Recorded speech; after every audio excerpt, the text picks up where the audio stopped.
वाले हैं आज जो भी बुद्ध की 10 मुद्राएं हैं उसके बारे में डिटेल से देखिए। पहला है धर्मचक्र मुद्रा, जिसे हम आपके सामने चित्र के माध्यम से प्रस्तुत कर रहे हैं। धर्मचक्र मुद्रा है। धर्मचक्र मुद्रा में जो ये मुद्रा है ये बेसिकली ज्ञान प्राप्ति पश्चात की है, जब वो सारनाथ कहाँ है? सारनाथ वाराणसी, इसे पुराणों में ऋषि पत्तन भी कहा गया है। यहाँ से प्राप्त यह है जहाँ पे वो सारनाथ में धर्मोपदेश दे रहे हैं। ये उस समय की मुद्रा है। अगर आप इस मुद्रा के बारे में विशेष रूप से समझना चाह रहे हो तो धर्मचक्र मुद्रा में आप देख रहे होंगे कि ये जो दोनों हाथ हैं ये छाती के पास लगे हुए हैं। अंगूठा और तर्जनी मिलकर जो चक्र का आकार बना रहे हैं, ठीक है। अंगूठा और तर्जनी मिल के देखिए ध्यान से, ये चक्र का आकार बना रहे हैं। और इसके जो भाव हैं वो बुद्ध द्वारा प्रथम उपदेश, यानी कि धर्म का चक्र चलाना, इसीलिए इस मुद्रा का नाम पड़ा धर्मचक्र मुद्रा। और इसका संकेत क्या है? अगर संकेत इस मुद्रा के माध्यम जो हमें मिलता है वो क्या मिल रहा है? इससे जो है कि ज्ञान का प्रसार हो रहा है, ठीक है। ये शिक्षा दे रहे हैं और यहाँ पे अपने धर्मोपदेश देखा ही, तो ज्ञान का प्रसार शिक्षा के माध्यम से, और इस माध्यम से जो है कि हम धर्मोपदेश की शिक्षा भी दे पाएंगे। तो इसलिए बुद्ध की इस भाव भंगिमा से और इस चित्र को देख के जो चीज़ें आपके एग्जामिनेशन पूछी जा सकती है उन सबको हमने यहाँ पे डिटेल कर रखा है। कुछ चीज़ें छूट रही होंगी वो भी आपकी नहीं छूटेंगी, उसे हम आगे भी डिटेल कर लेंगे। तो आइए नेक्स्ट आप देखिए, दूसरा है ध्यान मुद्रा या समाधि योग मुद्रा, ठीक है। अब आप इसमें ध्यान से देखिए, ये कब के पहले मुद्रा है वो आप समझ लीजिए। यह बुद्ध शाक्य मुनि, क्योंकि जब ध्यान प्राप्त हो रखा है तो इनको जो है कि क्या कहा गया? इन्हें कहा गया शाक्य मुनि,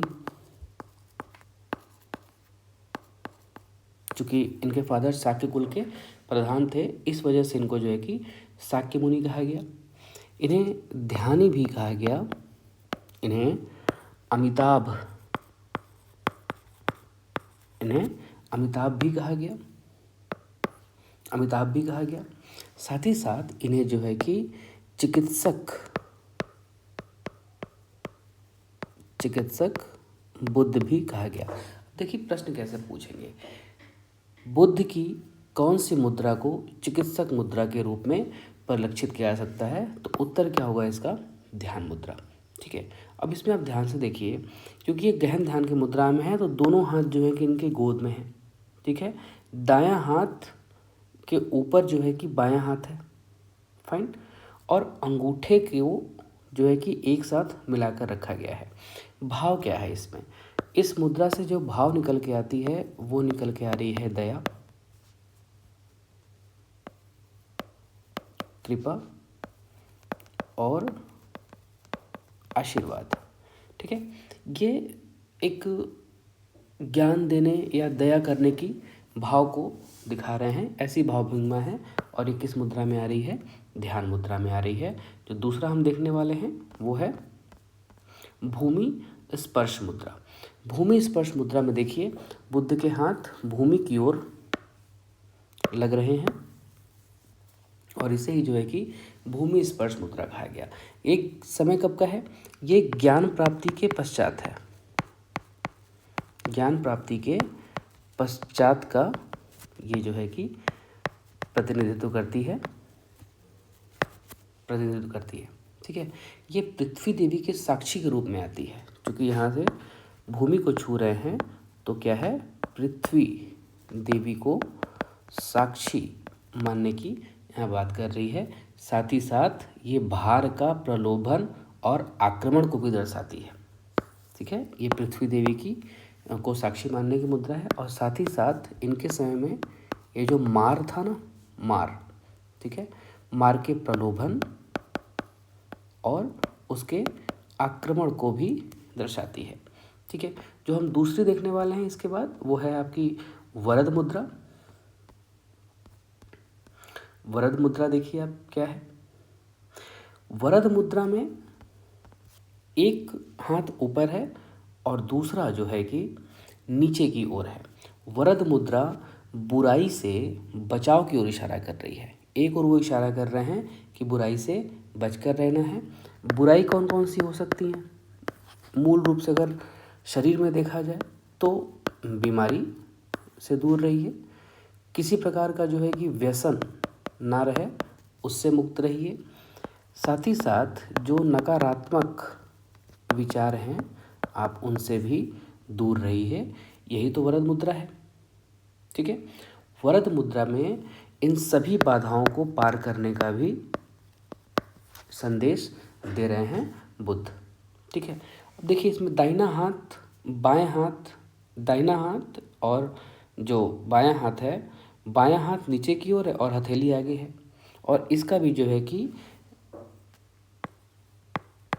कृपा या आशीर्वाद के रूप में यह चित्र परिलक्षित करता है। ठीक है, और हम जो आगे देखने वाले हैं वो है वरद मुद्रा।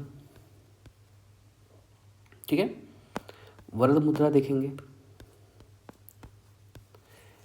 ये चित्र भी अभी आपको अवेलेबल हो जाएगा।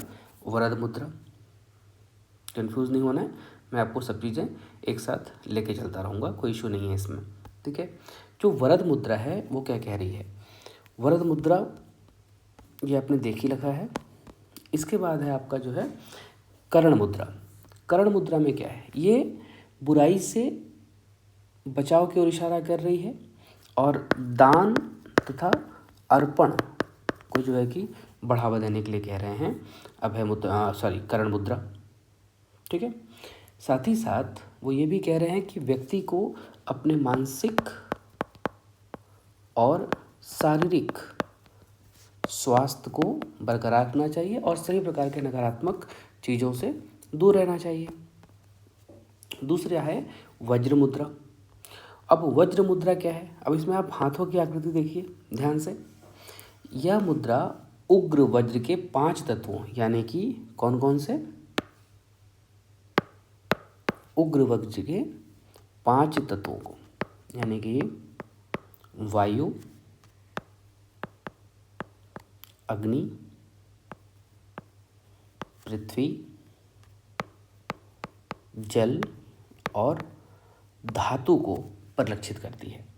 ठीक है, वज्र मुद्रा।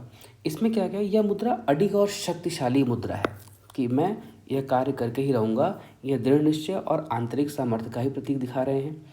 इसमें एक हाथ देखिए ध्यान से आप, एक हाथ की मुट्ठी को दूसरे हाथ की उंगलियों से पकड़कर वज्र यानी कि अडिग शक्ति बनाया गया है कि टूटने नहीं देना है। एक प्रकार से ये साथ या सहयोग का प्रतीक है। ठीक है, नेक्स्ट आप आइए वितर्क मुद्रा। ये बुद्ध की शिक्षाओं और परिचर्चा का प्रतीक है। वितर्क मुद्रा क्या है? ये बुद्ध की शिक्षाओं का और उस पर की गई परिचर्चा का प्रतीक है। ठीक है, अब देखिए इसमें आप ध्यान से इन चीज़ों को देखिए। हालांकि एग्जामिनेशन में इतना पूछा नहीं जाएगा, पर मैं आपको चाहता हूँ कि डिटेल रहे, आपको आइडिया भी रहे इस चीज़ के बारे में कि आप क्या पढ़ रहे हैं, आपको पता होना चाहिए। देखिए अंगूठा और तर्जनी, ध्यान से देखिए, अंगूठा और तर्जनी यहाँ नीचे वाले में जुड़े हुए हैं, बाकी अन्य उंगलियाँ जो हैं कि अलग हैं। सेम चीज़ यहाँ पे भी है, अंगूठा और तर्जनी जुड़े हुए हैं, बाकी उंगलियाँ ऊपर की ओर हैं। अब इस जो मुद्रा का भाव है वो है ज्ञान का आदान प्रदान करना और तर्क करना तथा चर्चा करना। जैसा कि मैंने बताया आपको, इनकी शिक्षाओं के बारे में परिचर्चा करना। ये शिक्षण का विचार दे रहे हैं कि शिक्षण और शिक्षा से संबंधित ये विचार मिल रहा है। फाइन, अब नेक्स्ट आइए आप अभय मुद्रा। इससे आपको क्वेश्चन जो है कि लगभग सभी क्वेश्चन में प्रश्नों में आपको मिल जाते हैं, और इस पर ध्यान रखना है, इसमें बिल्कुल भी कंफ्यूज नहीं होना है कि अभय मुद्रा। अब आप अभय मुद्रा के नाम से भी आप कंफ्यूज नहीं हो सकते, क्योंकि अभय मुद्रा, अभय का मतलब क्या होता है? जिसे किसी का भय ना हो। फाइन, जिसे किसी का भय ना हो, ये निर्भयता का प्रतीक हो गया। इसका मतलब ये निर्भयता का प्रतीक हो गया। आशीर्वाद का प्रतीक इसलिए भी है क्योंकि यहाँ से आशीर्वाद दे रहे हैं तो ये आशीर्वाद का प्रतीक भी है। बुद्ध अपनी तर्जनी और अंगूठे को सटाकर बाकी 3 उंगलियां ऊपर हैं, पर यहाँ से आशीर्वाद का जो है कि एक भाव निकल रहा है। सुरक्षा भी है, शांति है, परोपकार तथा भय से मुक्ति है। ठीक है, भ्रम को भी दूर करती है, भ्रम को भी ये दूर कर रही है। ध्यान से देखिए, दाहिना हाथ कंधे तक उठा हुआ है, दाहिना हाथ कंधे तक उठा हुआ है और हथेली आगे है। भाव कौन सी है? वही बताया मैंने आपको, निर्भयता है, सुरक्षा है और संरक्षण है। संकेत क्या कर रहे हैं कि तुम निर्भय रहो और डर को दूर करो। ठीक है, जो नेक्स्ट है वो है उत्तर बोधि मुद्रा। उत्तर बोधि मुद्रा क्या कह रही है? उत्तर बोधि मुद्रा कह रही है कि सार्वभौमिक ऊर्जा के साथ, सार्वभौमिक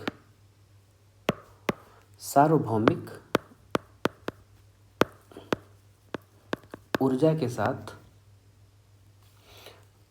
अपने को जोड़कर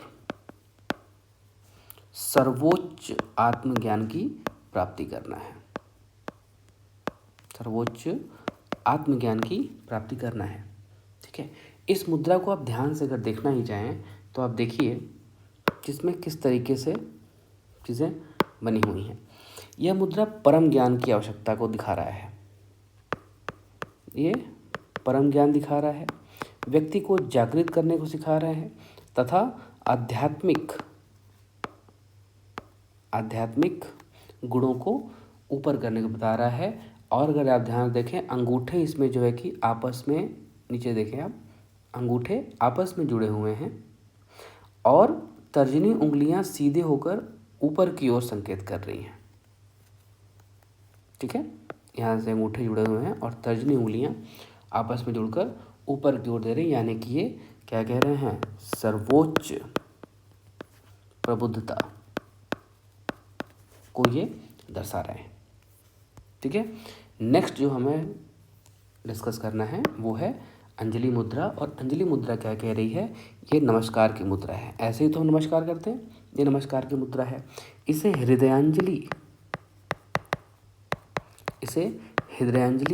हृदयांजलि मुद्रा भी कहते हैं,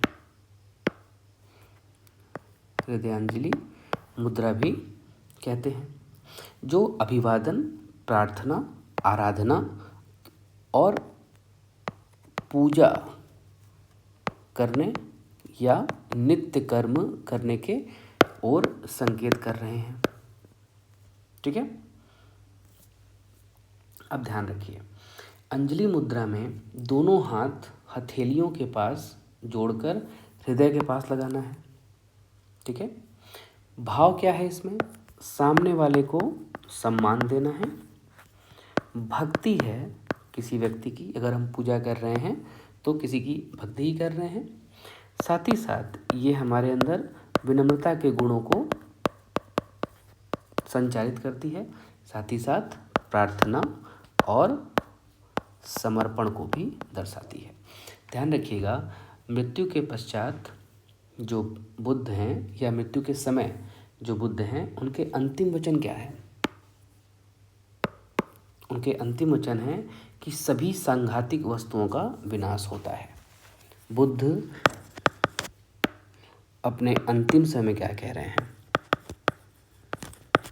कि सभी सांघातिक वस्तुओं का विनाश होता है।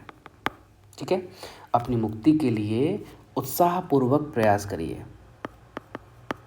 उत्साहपूर्वक प्रयास करिए, या इसे आप